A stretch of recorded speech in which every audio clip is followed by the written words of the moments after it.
We are live.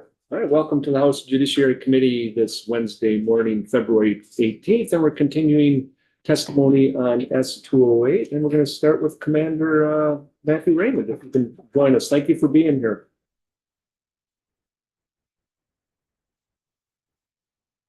You can identify yourself for the record and proceed. My name's Matt Raymond. I'm from the Vermont Office of Attorney General. Stuck on something here, sorry. I'm the commander of the Vermont Internet Crimes Against Children Task Force. And our mission is to prevent the victimization of children by people who use technology, the internet. All our cases are about sexual exploitation of children.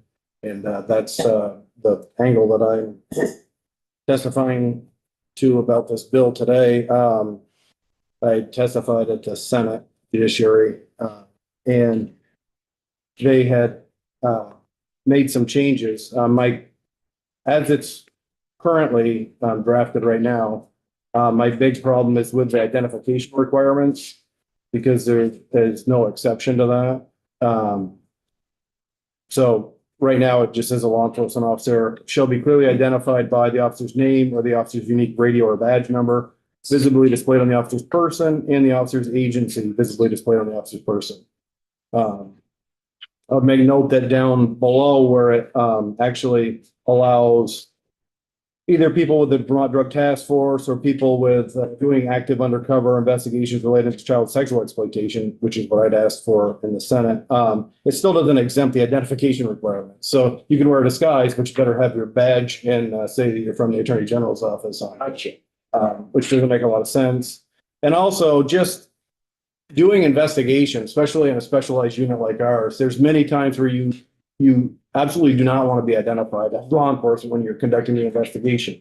The last thing we want to do if we're doing a child sexual abuse material, formerly known as child pornography investigation, is we don't want those electronics at the bottom of Lake Champlain by the time we get to the house. So if we're tracking down an IP address to a residence, and we're going to do surveillance on that residence, it depends on where it is and how you're going to be doing it. If I'm outside somewhere, I can't be sitting there with my name and agency information because those electronics are not going to be in that house. It doesn't take long to Google Vermont Office of Attorney General and see what we do.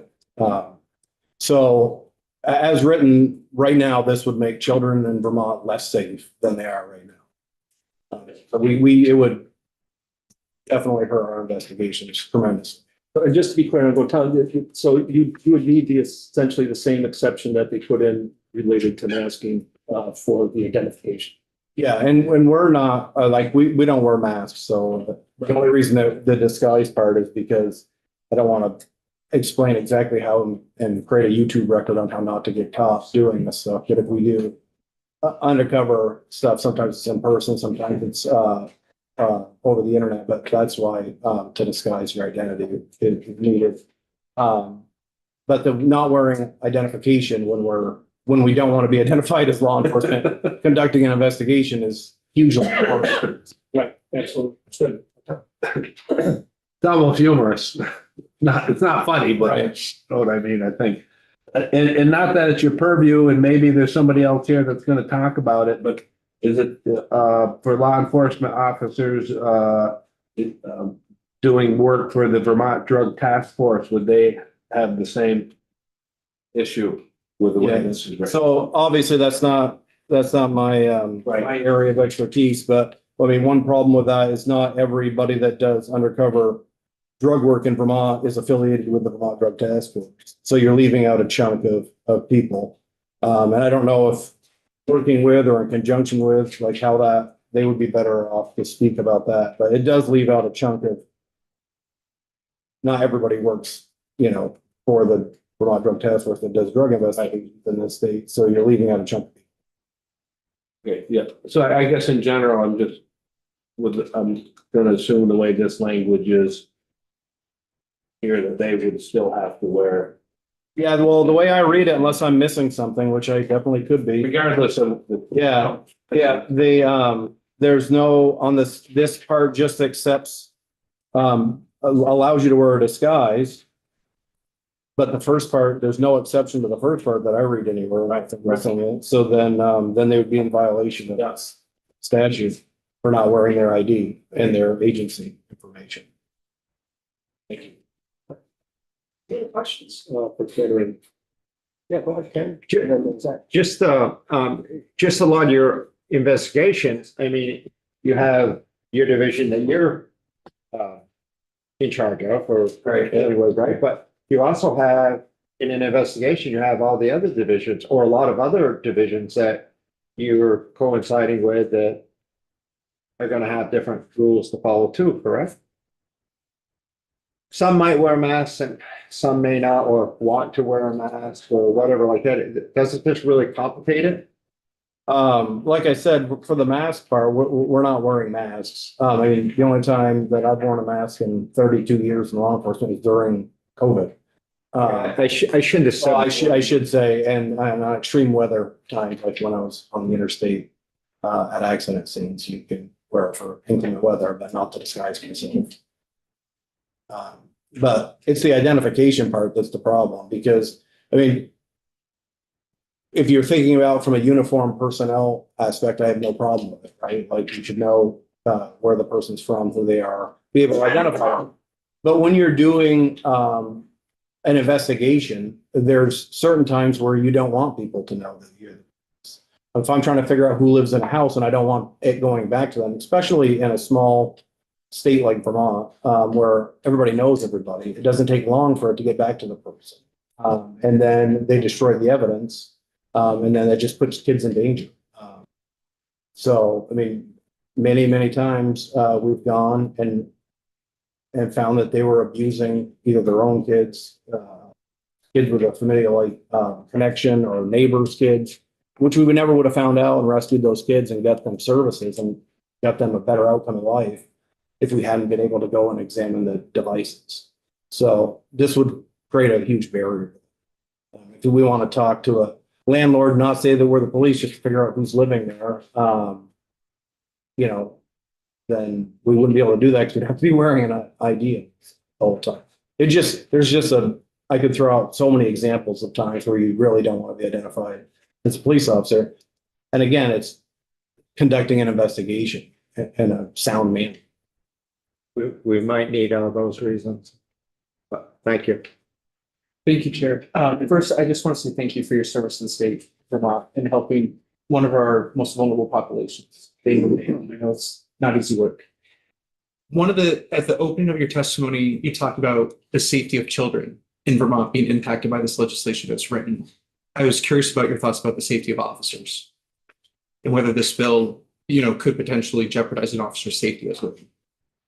I really haven't thought about it from that perspective at all. My sole focus is to make sure that our investigations can continue and not have issues. So I can probably speak intelligently about I know other I just haven't put a lot of thought into that. I'm more really focused on being able to continue to rescue kids. Yeah, no, and I totally appreciate that. And so the other question I have is regarding the oversight with the Vermont Criminal Justice Council. And, a term that we came up with yesterday is kind of this double jeopardy component of the bill, where you have oversight with the Vermont Criminal Justice Council that they could impugn. I think it was, Representative Oliver can correct me, but a tier B violation, I think is what the term we used yesterday. But also you have these financial penalties of $1,000 and $2,500, and there's no cap or ceiling.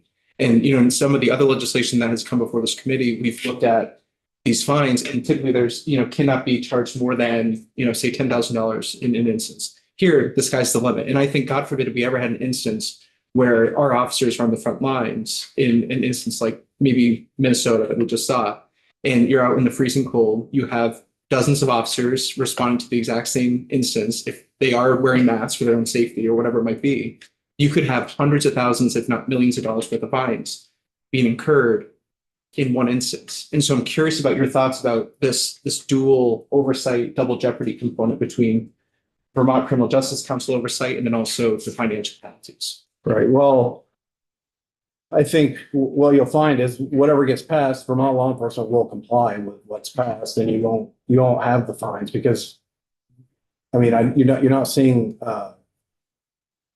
we follow the rule of law. If Right. we make the law, we're going to follow it.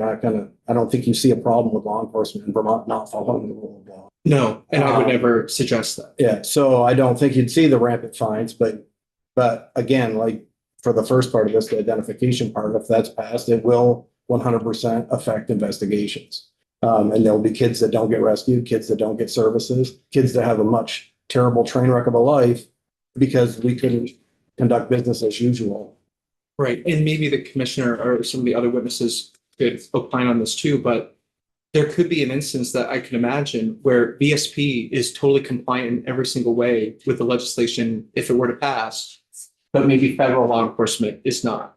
And so does that pit VSP agents against federal, either border patrol, border and customs control, or ICE? Yeah, since they're here, I'll let them speak. Yeah. Speak on that part. That's just kind of what I'm thinking about as this bill is before us. Tom Benita. I'm good. Was the ID issue raised in the Senate? Yes, it was. And so, and I'd used an example, I believe, of sitting on a park bench watching a resident to see who comes and goes.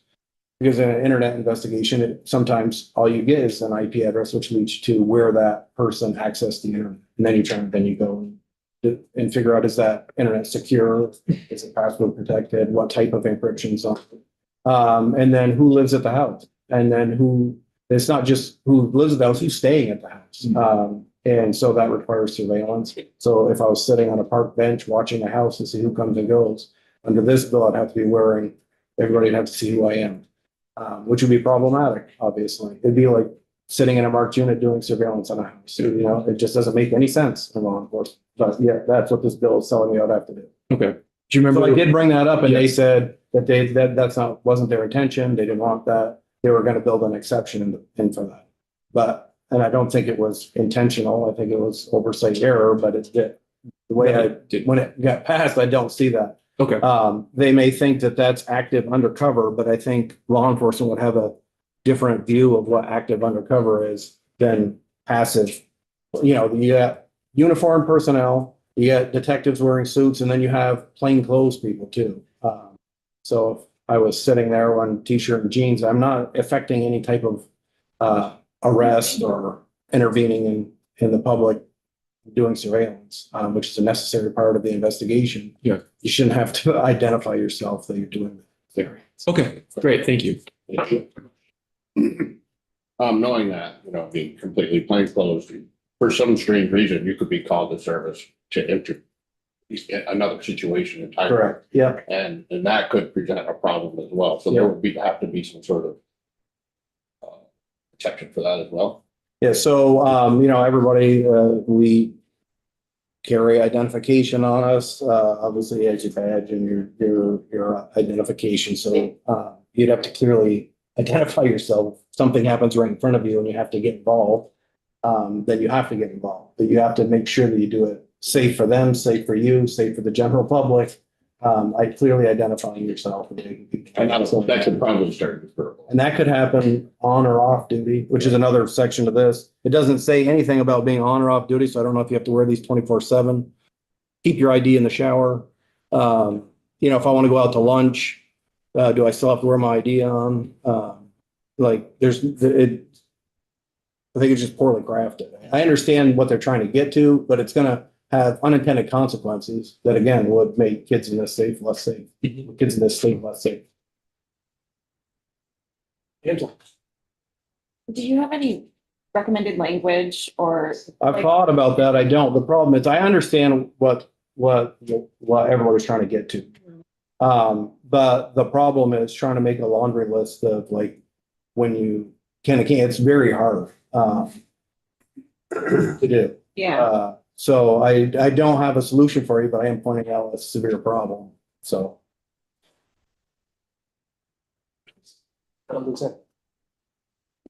So from what you're saying, well, I think just the two instances is pretty narrow, drugs and, sexual exploitation of kids. I think other duties could certainly be expanded, but from what you're saying, it almost sounds like any surveillance should be covered, or shouldn't have to wear.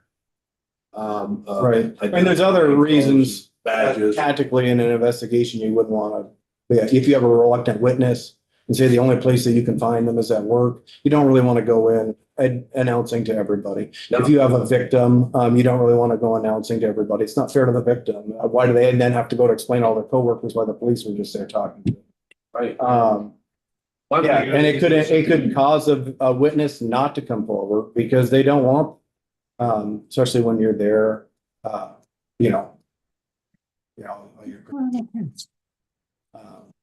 As a layperson, I mean, something goes through my mind, you may be doing surveillance for a car theft ring. Yeah, again, I know that's not Yeah. your specialty, but just the way my mind works. And maybe, I'm gonna assume some of the other witnesses may have some other instances where we may need to change things, so, and add to the two exemptions we have. Yeah, which really aren't exemptions. we have, if we have something that comes back to a business, then there's a lot of employees in there.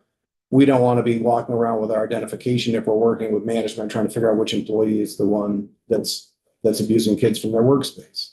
So there's just so many, it would be impossible to create a laundry list of times when in an investigation, you really don't want to be identified as law enforcement, or you would jeopardize the investigation and again, make kids less safe.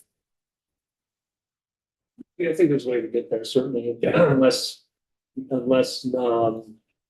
needed for an investigation, you know, an exception of an investigation. You know, I think we can get there. We'll just have to figure that out. So, yeah.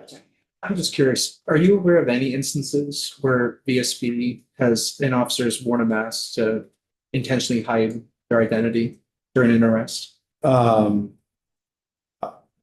With a nefarious intent, because that's Yeah, really, no. that's really what we're. I don't think there's a problem with it with Vermont law Exactly. at all. Thank you. With masking. You know, our big concern, we never stopped, obviously, when kids are being abused and we get notified of it. During COVID, we were still out in the field, right, conducting search warrants. And there was the masking mandate, but our big concern was we don't want to have masks on when we're knocking on someone's door at 6 a.m. Right. So, you know, that was actually a concern of us. We didn't always want to wear it, Right. but we wanted to make them safe, make us safe, and we did comply with the rules. So no, there's not like, we're not masking up and absconding people. Right. Thank you. Any other questions? Yeah. No, not a question, really. It's unfortunate that local law enforcement is gonna become, in a sense, collateral damage for something that we're trying to do to stop the feds from doing something, and the hindrance that it's gonna put on local law enforcement. It's just unfortunate that people in the state are gonna have to suffer because of it. All right, so thank you very much, Commander Raymond. I really appreciate your testimony, and we'll go through our meeting for you on that. So you could join us in the. Sorry, if I go. Yeah, no, absolutely. Commissioner Morrison, welcome back. Good to see you. Thank you, Mr. Chair and committee. Thanks for having me. My name is Jennifer Morrison. I'm the Commissioner of the Department of Public Safety. I spent 28 and a half years in municipal policing here in Vermont. And I can tell you that I have spent many, many hours prowling around the city of Burlington without my ID or badge clearly displayed to catch burglars, to watch for car breaks in parking lots when cars were being broken into, to infiltrate underage drinking parties when I was young. I could tell you like a vast array of reasons why it is good for public safety for law enforcement officers to do their job without being recognized as a law enforcement officer. There is no number of exceptions. We couldn't give you a list that is exhaustive because people come up with new ways to be criminals almost every day. So as Commander Raymond noted, there's two sort of issues here. One is about the issue around wearing identification generally. And then, of course, around the masking, trying to create an exhaustive list. My testimony in the Senate was that the statute should just say what they want. That it is unlawful to wear a mask for the sole purpose of hiding your identity. And that when you're in public facing, crowd control or these instances that they're trying to regulate, that you have to be identifiable by a name or radio ID number or badge number, whatever it is that, that the agency assigns people. Like, write it to prevent what you are trying to prevent, not this buckshot that is going to be really hard to capture all of the exceptions, no matter how hard you try. And I know Lieutenant Colonel Lone has many other examples that are not captured in here. And so I completely appreciate the intent behind the legislation. I understand, as Commander Raymond said, I understand where they're trying to get, but this is a really difficult path to get where you want. And it is also a solution in search of a problem in Vermont. I have never, in my experience as a police leader, I became a supervisor and led teams in 1999. I have never had a complaint of one of my police officers or troopers hiding their identity and doing something without providing identification or justification of what they're doing. So I'm not, if I could wave my magic wand, I'd say whatever you're going to do, do it quickly so we can get back on topic to things that actually are going to keep Vermonters safer. So that would be my magic wand moment. I started making a list of all the reasons why you wouldn't want to show your identification, as he mentioned, being in surveillance, which is different than plainclothes operation, which is very different from undercover operations, where you are assuming some other identity other than Jen Morrison, soccer mom, right? Where I am living as someone else for an extended period of time while I infiltrate an outlaw motorcycle group or an established drug group that's got ties back to cartels overseas. Like, undercover work is different from plainclothes work, and it's different from surveillance work. So there's a lot of different ranges of things that would have to be contemplated in order to make this operationally sound. Sun exposure, Sean will talk about, and he and I share the repeated carvings of the face due to skin cancer. And that's obviously not reflected in here. Talks about wearing a mask for a fire situation, but there's also chemical exposures. There's also decomposing bodies. There's also homes we go into that are so rancid you could not even begin to imagine, and masking would be appropriate. So again, I think what I want to pass this over to Lieutenant Colonel Lone. What I really want to say is that I get it, and I understand the reason for this for this bill in its current form.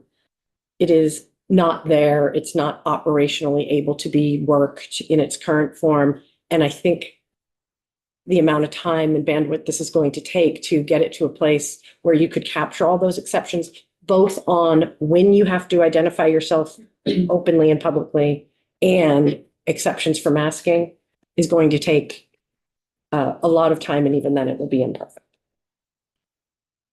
But we always strive for perfection. Yeah, I hear you. Angela, Karen, Zach. And then Ian. Good morning. Good morning. I was just wondering if you're aware of the recent incident in Williston at the ICE facility where a Williston police officer was wearing a mask. Sure, and I'm confident that he or she could be identified. I mean, the reality is that this is intended to address presumably federal agents coming in from headquarters or another field place that can't be identified and held accountable for their actions. That's not the case in Williston. That officer can be identified, maybe not in the moment to the people who were present there. And if that's part of the goal. Sure, if it's a uniformed police officer going hands-on with someone or even face-to-face in a crowd control civil unrest situation, I agree. They should be identified, and they should have a name rocker, and they should have either a radio ID number or badge number, some way to know who that person was.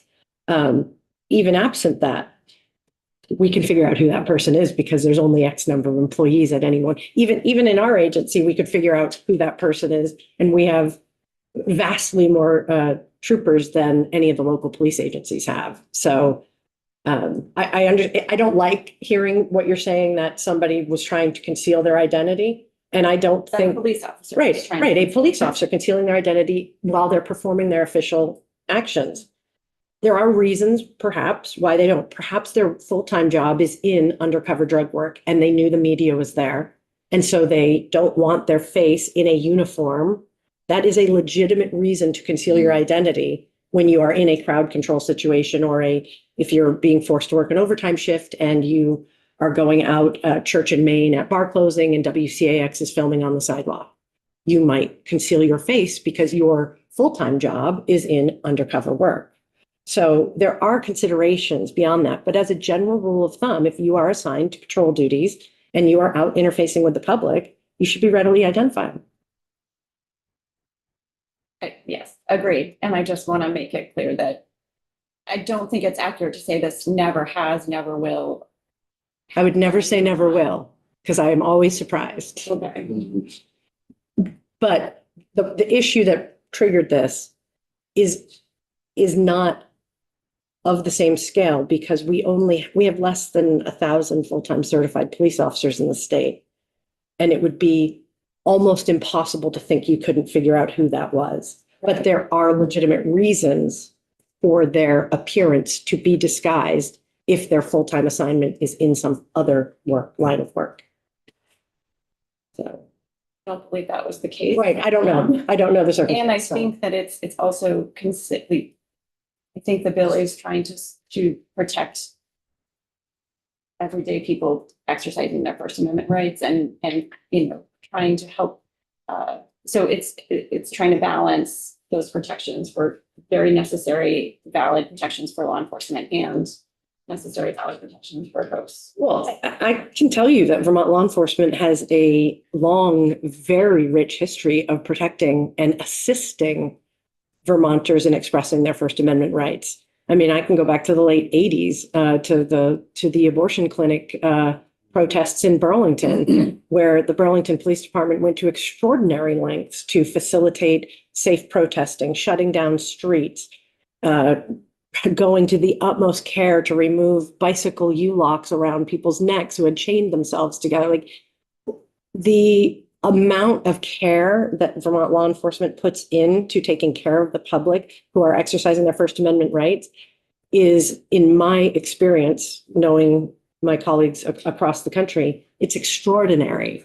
I can remember standing on a skirmish line at the National Governors Association in Burlington when protesters were protesting against Mumia Abu-Jamal, who had been sentenced to death sentence for killing a Philadelphia police officer, Daniel Faulkner.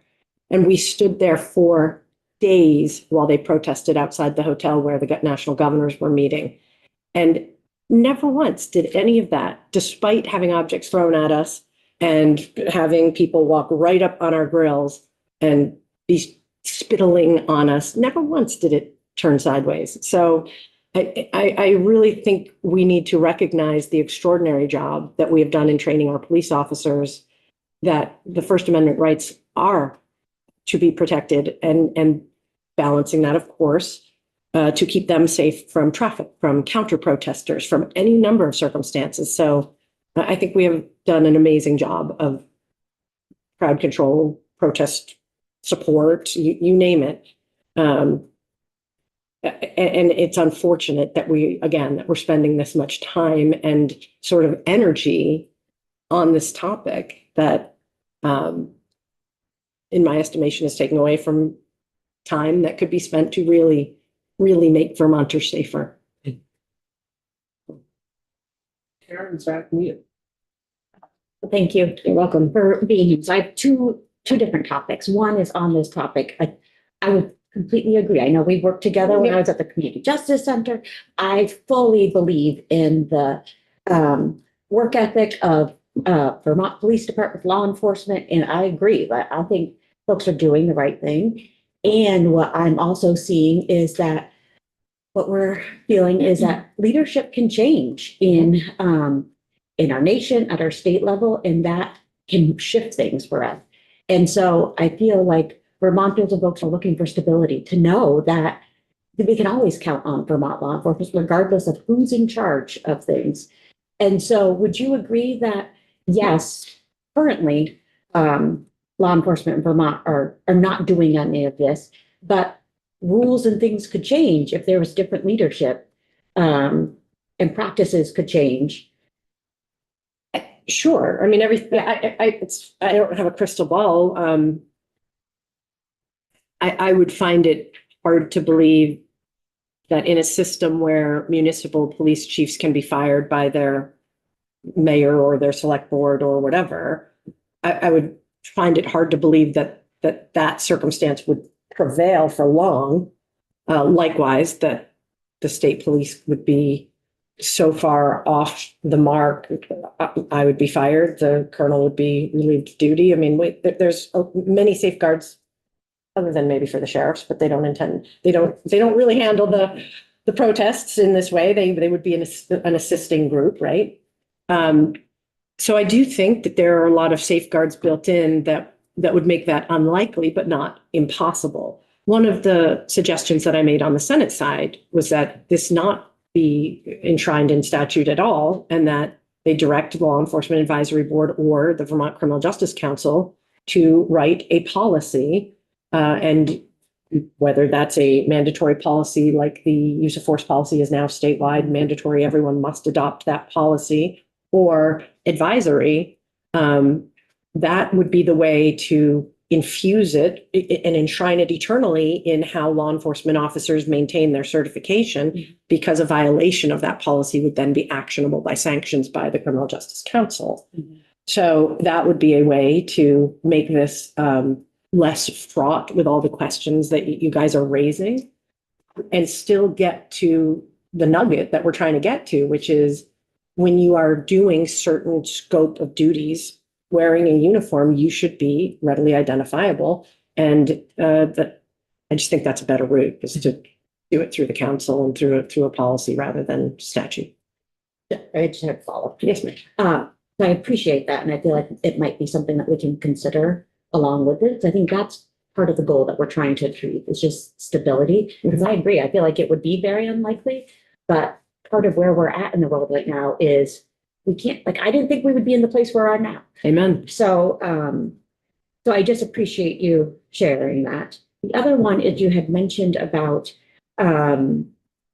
language, because like there's all these potential exceptions to things. So do you have, kind of following up to what Rep. Arsenault asked our previous witness, language that would help? I think you said like involved in an investigation or something like that you feel like might be more encompassing. We could certainly put our heads together with our colleagues across the state and put together a list. I think that even if with the best effort of really experienced minds, we're going to miss something. And we're going to miss something that we don't know about right now, because investigative techniques change as criminals adapt their ways, right? So we could try and offer alternative language if that's the direction that the committee still wants to go. So we'd be happy to give it our best shot. Thank you for that. So going forward, should we have Tucker Jones be in contact if we're going to try to work on some language? Sure. Sure. Or you can go through Lieutenant Colonel Lone, and we'll get together internally with Tucker and Mandy and our colleagues from the Chiefs Association and the Attorney General's office. Zach, Ian, and Barbara. So nice to see you, Commissioner. Nice to see you too. I appreciate you coming in and Thanks. testifying on this. First, I just want to say that your point on Operation Metro Surge is very well taken. Scope and scale of that federal operation that we saw in Minnesota, which I fully believe that this is a direct response to, is far beyond anything that we've seen in Vermont, and probably, touch wood, ever will see. I also want to thank you for your thoughtfulness in really humanizing the men and women behind the badge, because behind every person going on the front lines every single day, they very much like our service members in the military could be cashing a blank check to the state of Vermont in service to our state and making sure that we all are able to enjoy our freedoms in a safe and civil society. So I think that's a point very well taken, that behind every badge is a family and people that care about them. The one point that was made by Commander Raymond, in focusing on this bill, is that this definitely makes Vermont's children less safe. Could it potentially make Vermont's officers less safe? It could in certain circumstances, which, as we know, there have been instances across the country of law enforcement officers performing their duties and being doxxed, their families being harassed and targeted, large-scale social media campaigns, basically public shaming, listen, we have a hard enough time recruiting. We don't need any of that in Vermont. But that has happened across the state where families have relocated temporarily or permanently because people with malevolent intent have threatened their families for them doing their job. So is that possible? It's not a very Vermonty thing. I would like to think that that wouldn't happen, but yes, it could happen. And probably there are examples out there. I can tell you that I have in my career, I have been threatened and harassed and followed through grocery stores and in front of my children and, demeaned for doing my job, and persons I have arrested have confronted me with my family present. But that to some degree is part of the job. I don't want to make it sound like that should be allowed or permissible, but that is to some degree part of the job. But in this day of technology where people can literally find a lot of your personal information online in your house and get floor plans of your house and then publish them and suggest to others that they should go take action against someone because they are a law enforcement officer, that's kind of like next leveling up of harassing law enforcement officers. Well, and all it takes is that one person to have, be insane enough to actually fall through. Well, yeah, but that's what we're seeing in lots of ways all around. All around us, right? And But not just about law enforcement officers, Right. just the access to Politicians, information being misused and people becoming, less safe because of it. right. And I think you bring up a really important point there as well, is that a lot of our law enforcement officers they all are members of our communities, right? And if there's only 1,000 across the state, they're very much integrated. They're our neighbors, our friends, our family members. The other question I have, and you kind of alluded to it, but I kind of want to put a finer point to it, is on recruiting. And I remember, last session you came before this committee and you spoke to all of us and really pleaded that this is one of the number one challenges the department faces is recruiting talented law enforcement to come in. Can you talk about how legislation like this, which does not exist California is the only state that has passed something like this, how it could, what's that? Well, we don't know how that's going to play out. Well, we don't know how that's going to play out either. Right. I think there's There could obviously be some value in waiting and watching, there's but going to be some constitutionality concerns there, right? I'm sure in the federal administration around it. But focusing on recruitment, how could a bill like this, where it is an anomaly, impact your efforts there? I think if it were written correctly and we were able to attempt to capture all the exceptions, Vermont law enforcement officers would say, yes, we agree. Like when we're out in uniform doing these very public view activities, but for narrow circumstances, they should be able to be easily identified. So I don't think that the actual language, if it were right, would hurt our recruiting efforts. I think the general kind of constant recapitulation that we don't trust our law enforcement officers. We have to keep putting more and more rules and regulations on them, more oversight, more. And that has been the constant drumbeat since 2020. Yeah. So we have just started turning the corner at VSP where we're losing as many people each year as we're hiring. Like literally just this past year, we've stopped losing and we're holding our ground. But we still have 45 vacancies to fill.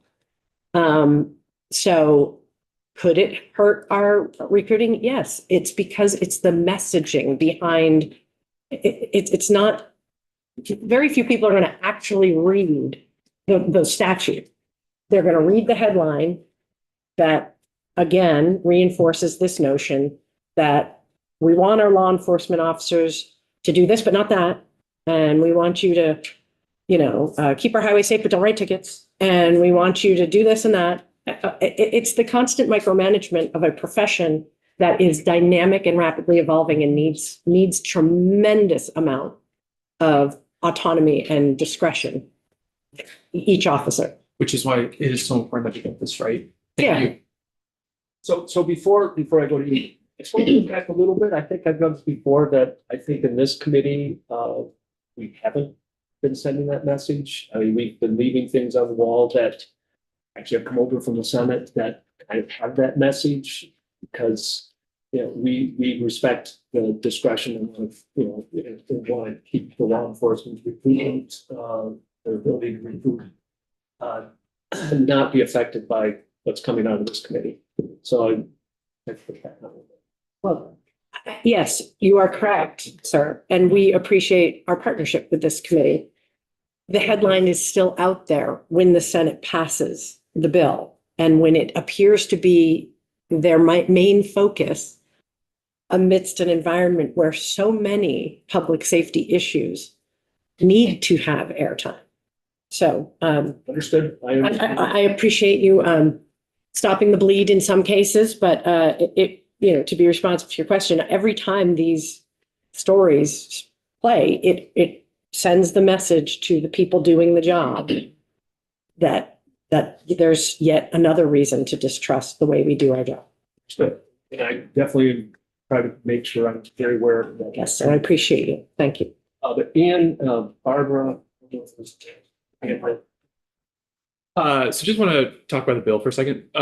So I'm an optimist, so I feel like we can get there.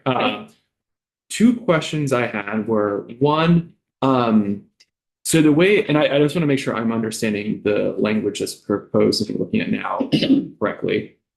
So the masking law would be: a law enforcement officer shall not wear any mask or personal disguise while interacting in person with the public in performance of their officer's duties. So one of the examples you brought up was responding to an untimely, where maybe fortunately, it's been a while, and so decomp. Would that in any way, from your understanding, if it's like someone's home, they're arriving to an apartment, that would interact with this law at all? Well, if it's just them in their home, if there's just two family members, is that the public?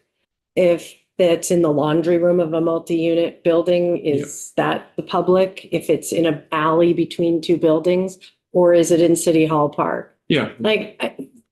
Sure, could we? I think that's we're parsing situations out, because technically one family member is the public. You're there to provide a service to that member of the public.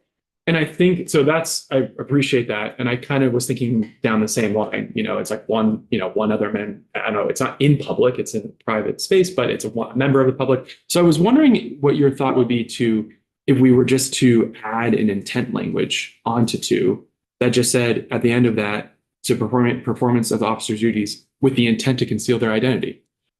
Right, which I said in the beginning, which is just say what you want. No, you don't want people wearing masks or disguises with the intent of concealing their identity, except in the circumstances that we've already talked about. And that does occasionally include out in public, but generally speaking, uniformed police officers should be able to be identified when they're doing their job. Yeah, and so I think we can work together and find a way that we can narrow the law in a way that gets what we're getting at, while also trying to capture the exception. There's going to be exceptions that we're going to need to lay out in here. But I think I agree that if we don't try to narrow it some, then we're going to have so many exceptions that we have to capture, it might be impossible. So I think it's a balancing on both sides. Agree. And then I think do you sort of see that the identification side of this, which I think based on the last testimony we've heard, it's going to need some work. But do you just sort of see the identification side sort of following the same line of reasoning as the masking side? I think the identification part just needs to be more clear about when you want that. Commander Raymond laid out a bunch of reasons, and I've given you more reasons about when you wouldn't want to be identified as a police officer. And there's many, many times when I was the director of the Sex Crimes and Child Abuse Unit, where we would be in plain clothes, and it wasn't until we really got right to a certain point in an interaction where we would, hang our badges around our neck and you clip our ID on, and then you sort of shift modes at certain points in an investigative encounter. From not wanting to be recognized as law enforcement to I'm about to exercise my authority, so you need to know I'm a law enforcement officer. So I think the ID requirement needs to be more clearly articulated to on duty in performance of public facing duties and probably needs to be closely aligned with uniform functions. Although, as I said, when it's go time, plainclothes investigators people need to know you're a law enforcement officer before you exercise your authority. Yeah. Okay. Thank you. And I really appreciate your willingness to work with us to Yes. get there. So I appreciate your comment about doing what we can to keep Vermonters safe and feeling safe. I've gotten an incredible number of emails from not only people in Burlington, but people from around the state that are really worried about this issue. And one person gave the example of the woman in Westford last month who was stopped. Did you already talk about this before okay. The woman who was stopped by someone in a road rage case, the person was impersonating a police officer. And so I'm just wondering what you think we can do to currently allay fears of, and I know it nationally it's happening, but again, when a case happens in Vermont, it's sort of. Sure. And we've had cases of people impersonating police officers going back to the beginning of policing. And the general protocol is you request the person's identification, and if they do not provide it, drive to a safe place or call 911 from roadside. Because impersonating a police officer is probably as harmful a thing as a person can do in terms of breaking trust with the community for those of us who are doing it the right way. Right. And in some cases, like that, there was like McDonald's case in California where like somebody just jumped at something. Like it's hard to know. Like, wait a minute, I need to get it's just hard to figure out how somebody who feels like they are being physically attacked or are terrified, how they can know, like, is this somebody legitimate and what should I be doing? Asking for identification, particularly if somebody's pulling you over on the roadside. Sadly, anyone can buy and install blue lights, not legally, of course, but they can do it. Asking for identification, but if there's any reason for concern, it is okay to call 911 from roadside and say, I have been pulled over by this person and I'm not sure they're a police officer. And that is a totally legitimate way to keep yourself safe. As for the people who are contacting you about their concern that something that happened in Minneapolis could happen here, I don't think there's anything I can do to tell you that you can tell them it would never happen. What we can tell them is that it's highly unlikely because of our size that it would happen here, and that if it did happen, that it would play out in the same scale, again, based on our size and our rural nature. That's Burlington is on high alert about it. of course. And listen, I get that. I spent a lot of blood, sweat, and tears in that city. I understand. And I understand people are afraid. I think that people are afraid for many more reasons than this, because we're living in a time of absolute uncertainty where we don't know what the topic du jour is going to be that is going to make people feel less safe. So I think that generally speaking, I think communities in Vermont have very strong relationships with their public, with their general public. And if there are people in Burlington who are genuinely concerned, they should speak to Sean Burke. They should speak to their local police chief. Yeah. They should make sure that they know, who to call if they're feeling that concern. And I think Chief Burke has like gone out of his way to present it Absolutely. in culture. Absolutely. So we can't fix what's happening at the federal level, but we can stay deeply connected at the local level and keep a strong bond of trust with our communities. Were there lessons learned for your department from the Minnesota Public Safety Department of what would have made things easier. Let's put the Minnesota Department of Public Safety on the sideline because I'm not clear what they did or didn't do. So I have no commentary on them. I just, yeah. But I don't know from who's the whole, talking to your the whole colleagues. situation Yeah. in Minnesota. Have you ever read the book Bad Leadership? No. It's very memorable. You know why? Because everybody remembers their worst boss. Oh, yeah. Everybody remembers their worst Yeah, yeah, yeah, boss. of course. So the lessons learned for us were many about what not to do. Mm. I'm not sure we learned any lessons about. No, we have an incredibly skilled and highly trained community action team. That's the name of the people who are going to be handling protests. It's the community action team because we are going to respond to actions in the communities that require a higher degree of training than what everybody else has. So we didn't learn any good lessons from what we saw in Minnesota, but we are suffering from it, as you pointed out, because it makes people more afraid. So, and scared people don't make good choices. Scared cops don't make good choices. So. Trust and communication. Mhm. Thank you. Angela. I was just gonna say back to that, you mentioned you could share some language suggestions, and I really appreciated what you've said a couple times about like write the bill for what you're trying to do.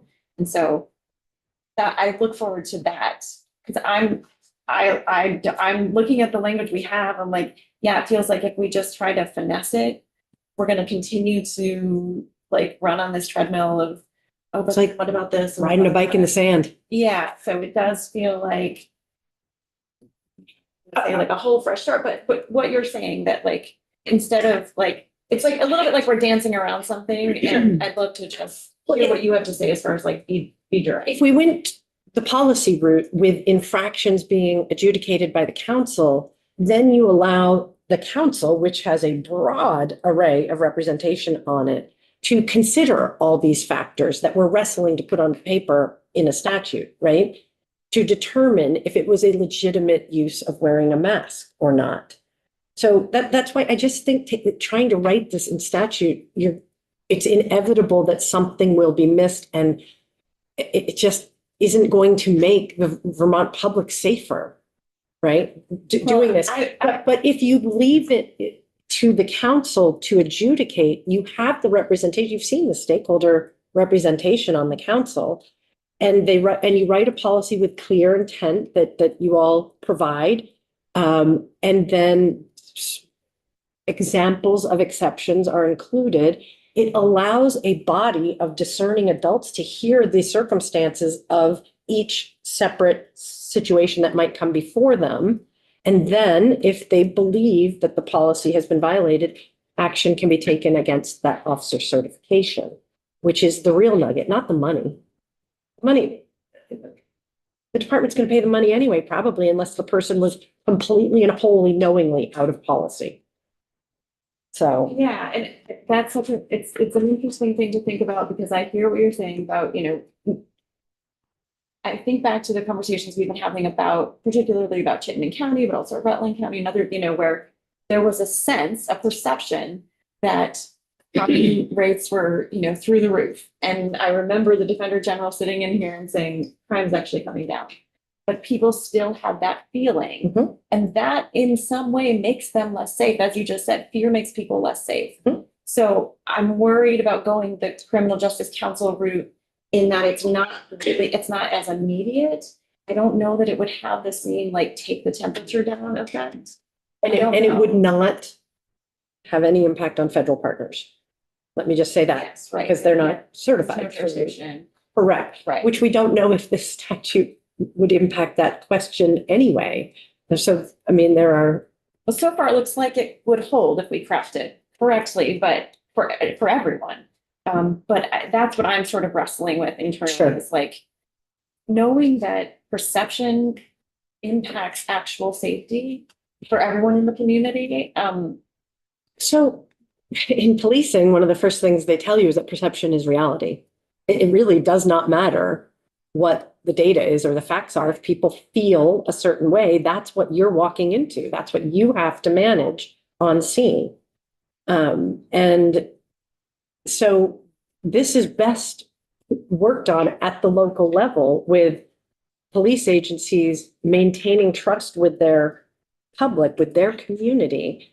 And that's going to look different in Chester than it is in Colchester. And that's going to look different in Burlington than it is in Barry. So I don't want to dissuade you if the committee is intent on having this enshrined in statute. We are here to help try and get the best possible product that we can.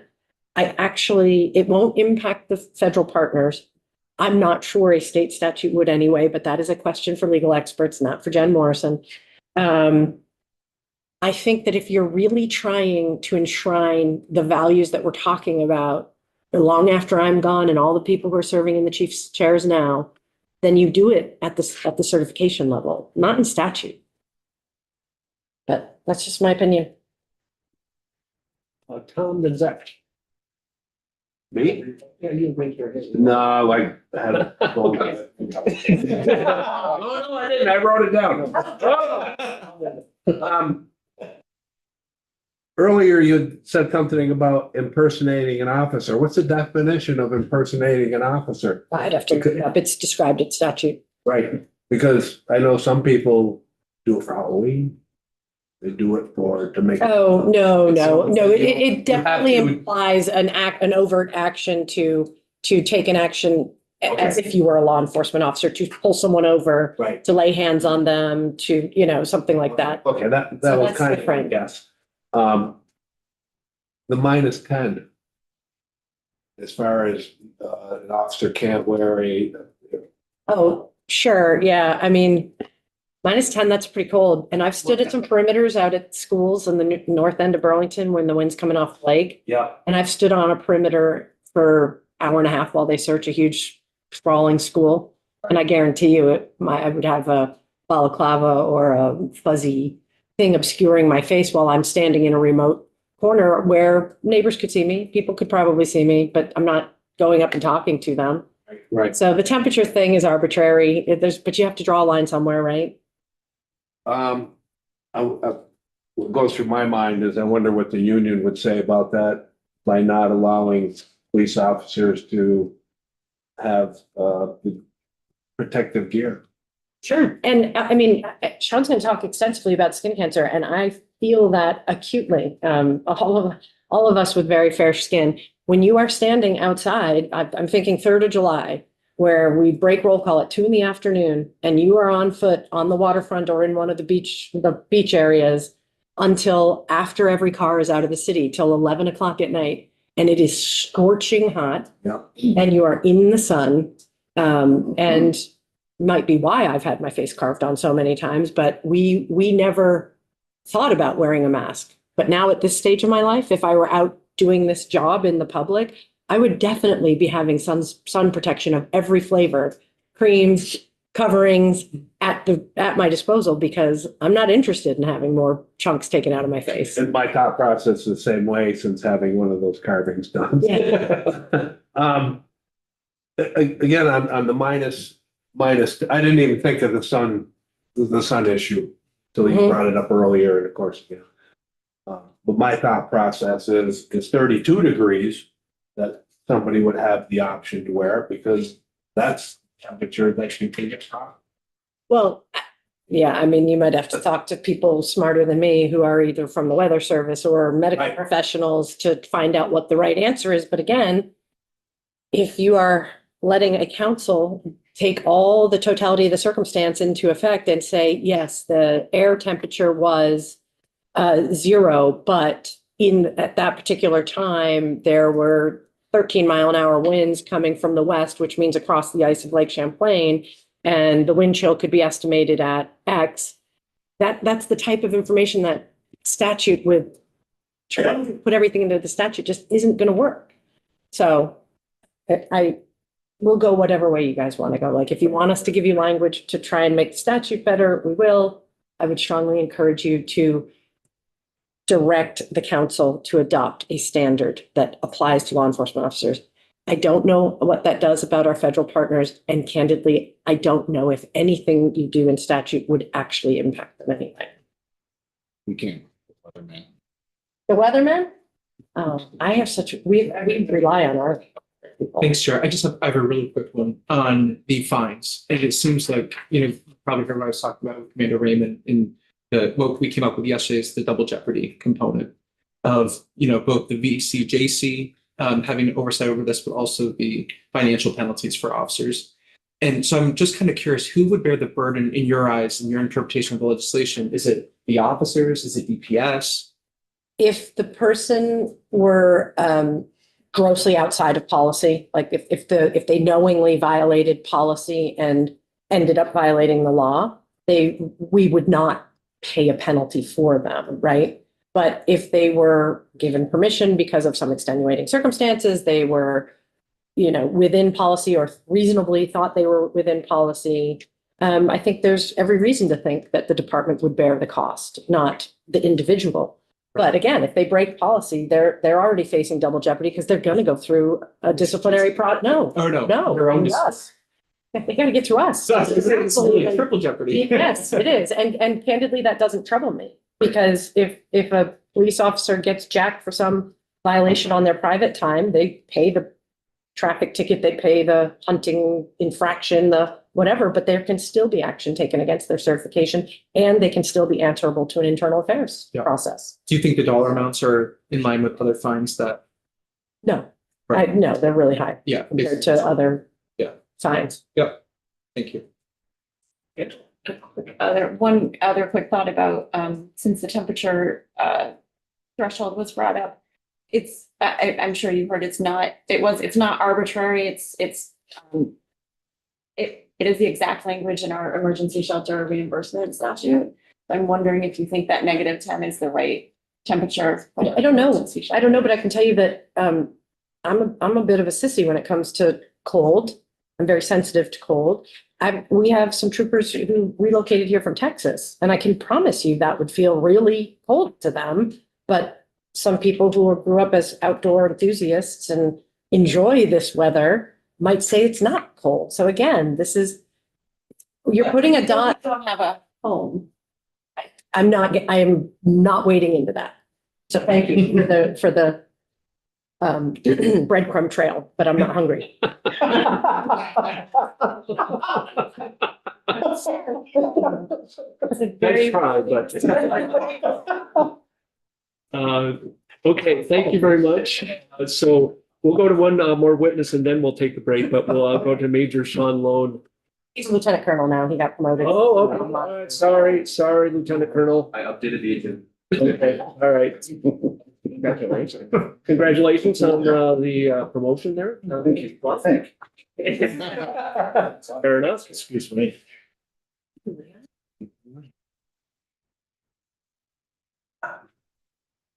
Identify yourself for the record and proceed. Thank you for being here. My name is Sean Lone. I'm the Deputy Director of the Vermont State Police, and good morning. Thank you for having me. Good morning.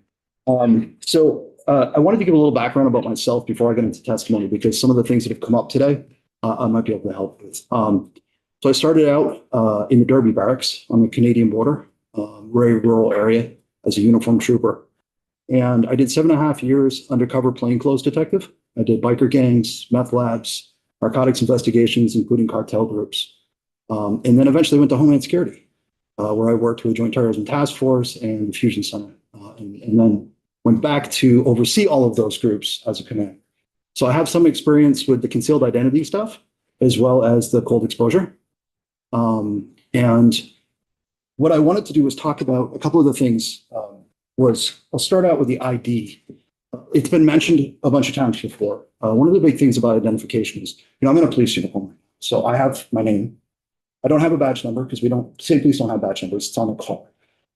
Clearly who we work for, right? And our outside jacket says state trooper and it has our name.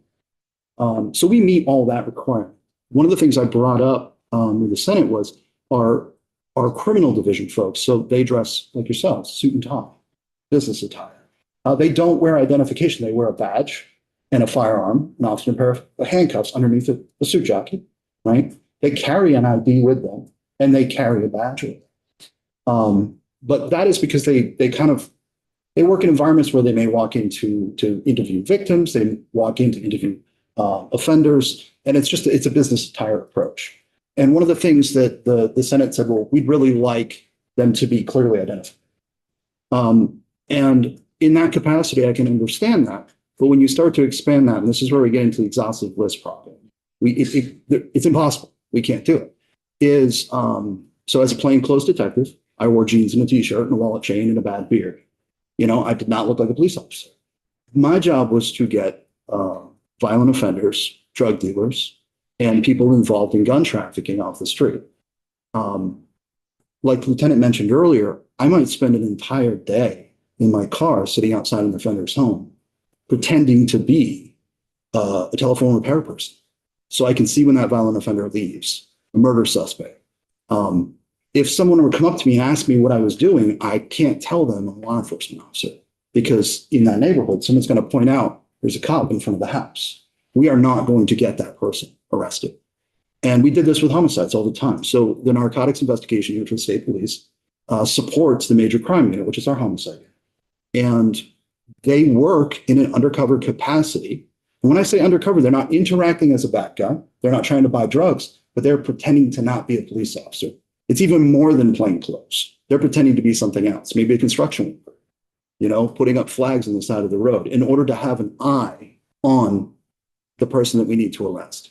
So that is one of the problems with this bill that I think is hard to get, because when we talk about, okay, if you're in this capacity, if you're working undercover narcotics or plainclothes narcotics, or if you're working child exploitation, but what if you're working a homicide?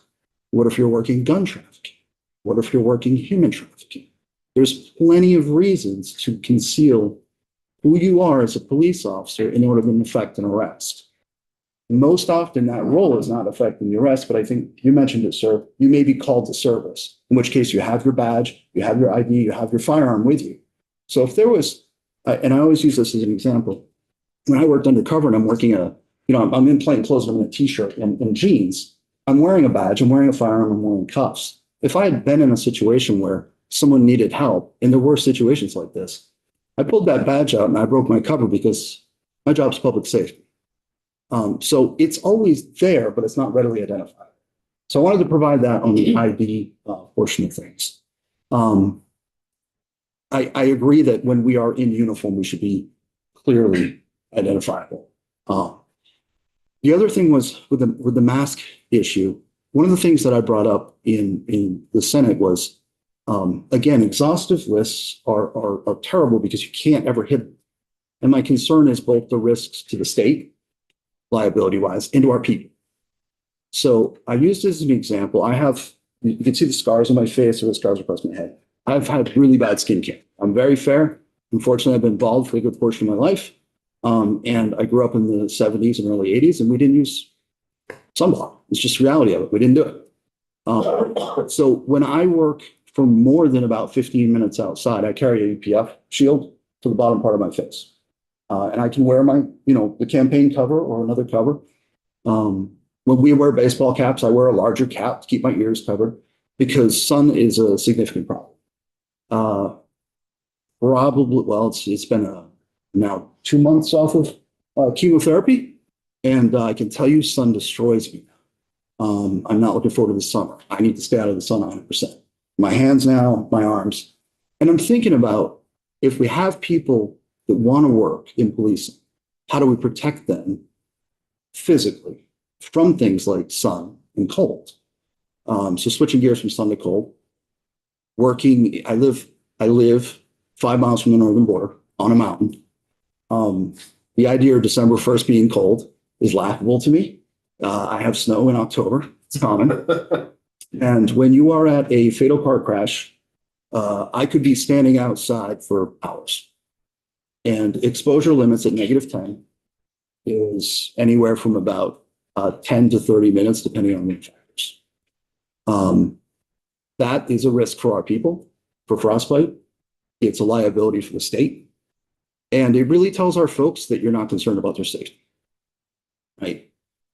What I offered in Senate testimony was, I believe, and I don't mean to speak on behalf of it, the intent is that when we're interacting with the public, and I mean speaking with the public, not directing traffic, but actually engaging the public and speaking, that we don't have our faces covered when we're doing a uniformed policing approach. Because I don't think we're looking for undercover to identify themselves or to not be masked. That's not the intent here. But it gets so lost in that exhaustive list that what I hope that we could do is either, if we are going to push this forward, and I support the commissioner's recommendation, I like policy, because policy can change and adapt through a group. Statute is harder to move as we find ourselves in different places. But if we are going to look to make a statute, that we try to find a way that this does not put law enforcement officers at risk, doesn't put liability on the agencies, and puts out the message that we do want to be identified. When I'm wearing this uniform, I have my name in it. I expect to be. However, if I'm working in Joint Terrorism Task Force case, I don't want you to know. That would destroy the case.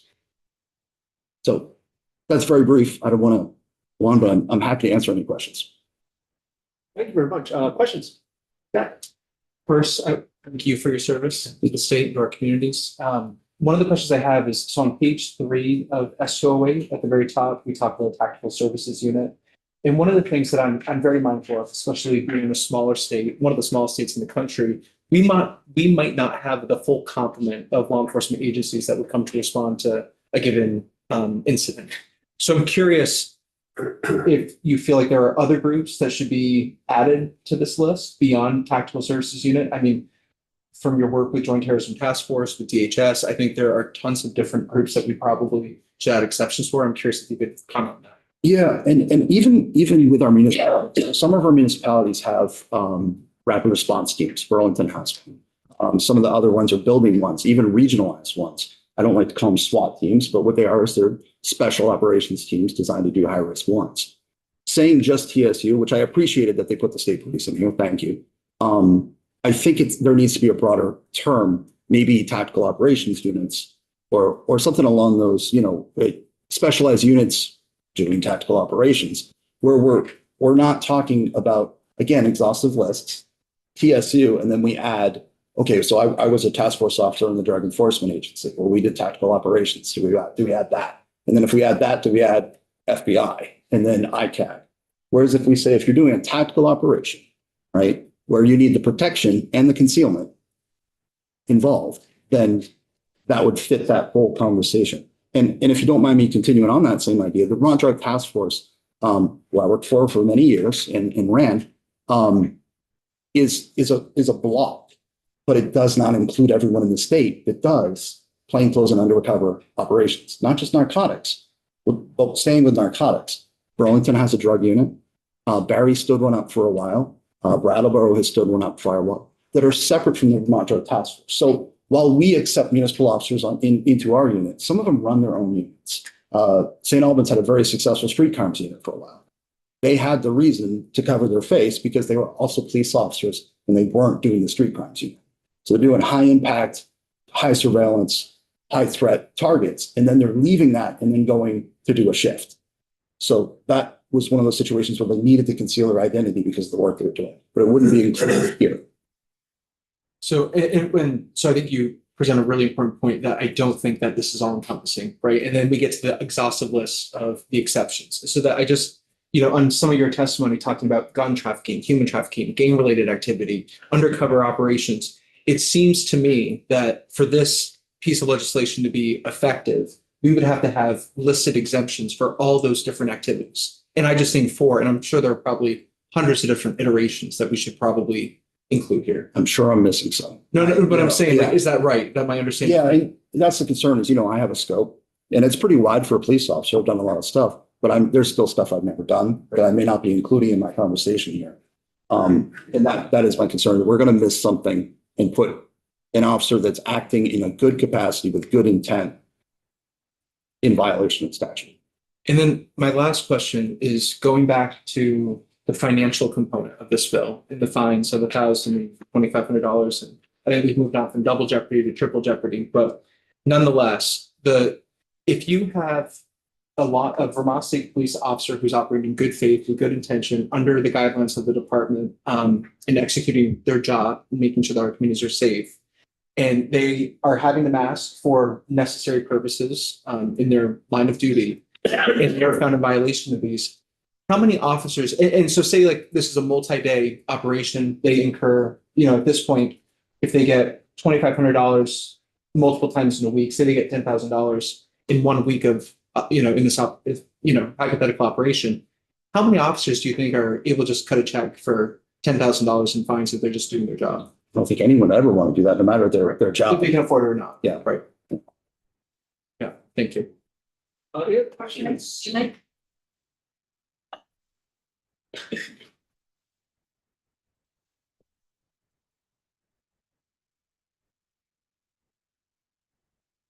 Maybe it's for another day. Chair, I don't know what the question is. We're all being curious. Well, the issue of fines, I just, while I was sitting over there, had a communication with some other colleagues in the governor's office. And I think I got it correct when I said that if it were a gross violation of policy and like someone had been corrected, you can't wear a mask in that circumstance, and they did it anyway, that they would be personally liable for that fine. But generally speaking, if the person's not grossly out of policy or has a legitimate reason for masking, it's going to end up accruing to the employer, just like an OSHA violation or other things like that. So I think it would be pretty narrow circumstances where somebody would be personally liable for the fine, because they then end up getting disciplined for being grossly out of policy. And you can only go that route a time or two before you're going to end up getting fired by the agency. So I'm not really sure what impact that these It would have high an fines would have. It'd be punitive to the Vermont taxpayer at the end of the day. Correct. Yeah. Any other questions for the Lieutenant Colonel? Yeah, go ahead, Angela. Given that discussion about fines, what would you think about making it a criminal penalty? I disagree with that, and that was something that we talked about in the Senate. There's a lot of reasons to impose a criminal penalty on a police officer. I think covering your face isn't one of them. I understand the need for regulations, but I don't see this as the right way to do it. All right, thank you very much for your testimony. We'll take a break and start again at 25. We'll go offline.